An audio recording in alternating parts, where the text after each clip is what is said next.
Before we start, let's be sure that the virtual machines see each other.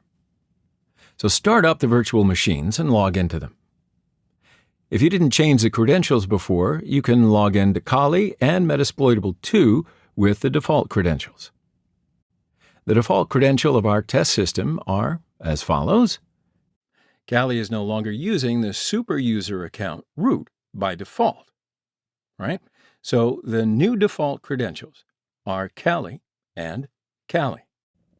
In Metasploitable 2, the username is msfadmin, and the password is the same by default.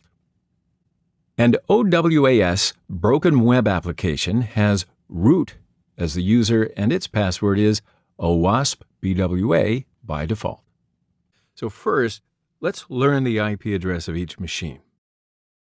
In Linux distributions such as Kali and Metasploitable, open a terminal screen, type ifconfig, and press enter. The IP address which is seen in the ETH0 interface is what we want. In a Windows system, you can learn the IP address running ipconfig in the command line.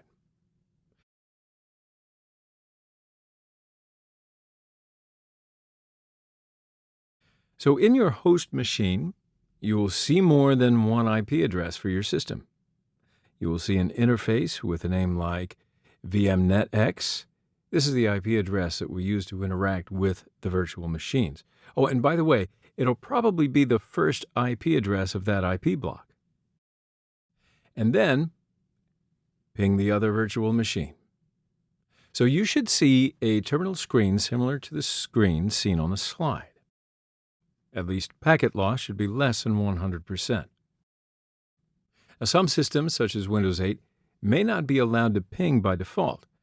I mean, if you ping a Windows 8 machine in, for example, Kali, you may not get the expected result even though the systems see each other.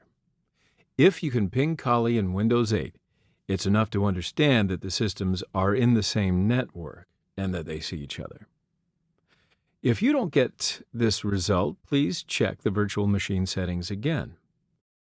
The IP addresses of the virtual machines should be in the same IP block, which means if one of your virtual machines has an IP address like 172.16.99.123, the IP address of the other virtual machine should be like 172.16.99.222. So now we are ready to start the hands-on practice of the course.